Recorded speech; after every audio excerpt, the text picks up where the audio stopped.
Hey guys, welcome back to my channel. In today's video, I show you how you can delete your account on the SilverSingles dating app. So first of all, open the app and make sure you are already logged into your account. As you can see, I'm logged into mine.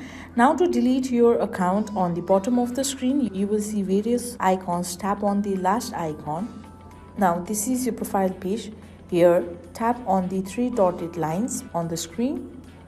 Now this will open the settings page. As you can see, now to delete your account, tap on the my account option, and afterwards at the bottom of the screen you will see a delete account option. Tap on it.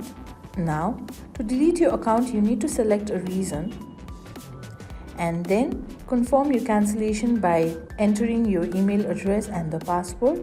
So here, enter the email address and then tap on the delete account option. So that might take some time, and that's how you can delete your account on the SilverSingles dating app. So this much for today. I hope this video was helpful for you. If you like the video, please give it a thumbs up and don't forget to subscribe, and I will see you soon.